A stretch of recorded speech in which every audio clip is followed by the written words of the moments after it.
After Project Cars 3's poor reception and disastrous launch, Project Cars 4 was set to return the series to its sim racing roots.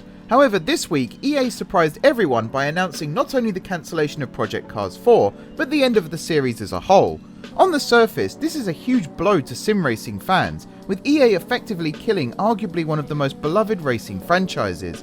But if you look past that, this could instead be a huge opportunity. I'm Mark from Racing Games, and here's why we think the end of Project Cars might not be the end after all.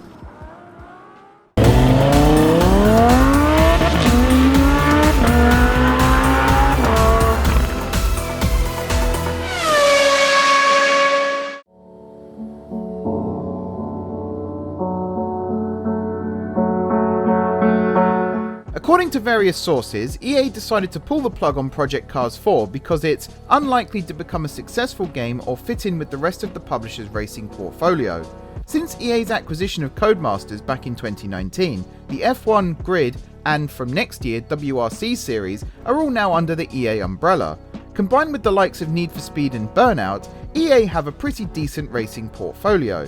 However, these are all arcade races. Yes, F1 and WRC are real-world championships, but the games are definitely more on the arcade side than sim racing side. Project Cars would have been the sole sim racing title in EA's catalogue, so perhaps then it does make sense for EA to decide not to continue the series themselves. Why they couldn't sell the series on, we'll never know, but it is fair to say the series would not have been a good fit amongst the other EA racing titles. As for EA stating Project Cars 4 was likely to be unsuccessful, Project Cars 3 was a massive flop, selling 86% less than Project Cars 2 in the UK. The series had been on a steady upwards trajectory from the first to the second game. Project Cars had ambitions to be the ultimate sim racing sandbox, but with the removal of pit stops, tyre wear and fuel usage, the third game was a Project Cars game in name only. EA have stated that staff working on Project Cars 4 will be relocated into other development teams, so perhaps we will still see the legacy of the series in EA's future racing games. But EA's loss of Project Cars could possibly end up being sim racing's gain.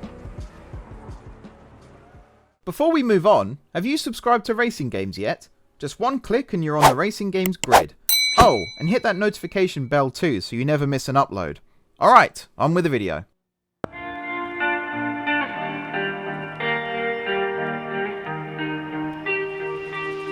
Project Cars might be the only sim racing series owned by EA, but it is definitely not the only sim racing series on the market. There are a multitude of indie sim racing titles out there that are more than a match for Project Cars. First up is Kunos Simulazione's Assetto Corsa and Assetto Corsa Competizione. If you're looking for a highly moddable sim racer, AC is your best bet. But if you're wanting a more grounded sim racing experience, then Competizione is the game for you. Either way, you're having a blast no matter what in LEGO cars, or blitzing around the 24 hours of Spa in GT3 machinery. ACC is also a platform used frequently by esports tournaments, with the FIA Motorsport games being shifted to the game from Gran Turismo 7 for the 2022 season. Next up we have Rfactor 2. Originally developed by Studio 397 before being acquired by Motorsport Games, Rfactor 2 is derived from the Rfactor Pro software used in both F1 and NASCAR race simulators, so we're off to a pretty good start already. Like Assetto Corsa, the game has been designed to be modified by the community, be it an F1 team looking to test their next big upgrade or a casual racer wanting to drive around a Mario Kart track. With advanced tyre models, physics simulations, track rubbering and AI aggressiveness, Rfactor 2 is the perfect balance of challenging racing mixed with crazy tracks. The Rfactor 2 platform was used as the official placeholder for the 2020 24 Hours of Le Mans, with the virtual Le Mans attracting over 22 million combined viewers. Finally, we have Automobilista 2. Created by Rfactor Studios, Automobilista 2 does have a heavy focus on both Brazilian and retro racing, but does also feature a wide range of other Grand Prix cars from different eras, both licensed and generic. One of the game's standout features, however, has to be the time machine-esque factor. Select any date or time between the current day and 1979, and the game will automatically adjust the weather, temperature, track surface, and vehicle handling to reflect how racing would have been at that time. Even the trackside foliage adjusts according to the season. The track also has a similar rubbering in system to Rfactor 2, with puddles also forming after rain to affect the racing line.